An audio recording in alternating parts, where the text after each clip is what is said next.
Orchestra chalisa नाचैला एले माही मनीषा।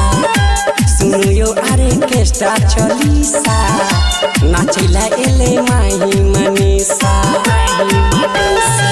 जतौ जाई छै मायरी करावे फेमस भेलै खजौली के खिस्सा। सुनो यो ऑर्केस्ट्रा चलीसा नाचैला एले माही मनीषा। सुनो यो ऑर्केस्ट्रा चलीसा नाचैला एले माही मनीषा।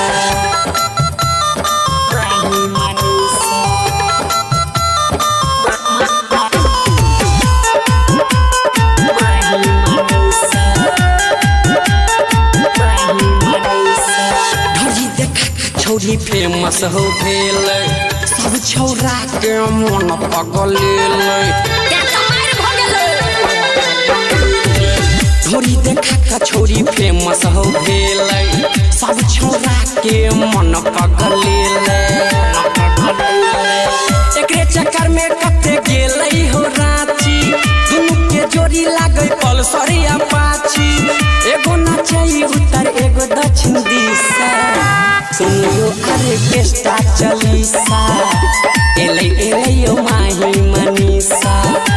सुनो यो ऑर्केस्ट्रा चलीसा नाचैला एले माही मनीषा।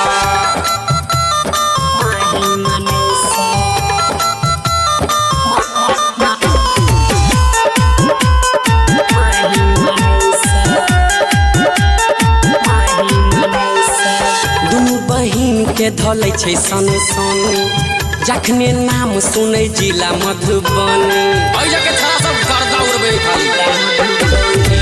दुनू बहिन के धलै छै सन सन जखने नाम सुनै जिला मधुबनी। डीजे पर बाजै छै अनिल के गाना सब छौरा भेलै हौ दीवाना। रूपम अजीतो मांगै आई में हिस्सा। सुना हो ऑर्केस्ट्रा चलीसा नाचैला एले माही मनीषा। सुना हो ऑर्केस्ट्रा चलीसा नाचैला एले माही मनीषा। कते बर्बाद भ गेलै सामान सब टूट फाटि गेलै।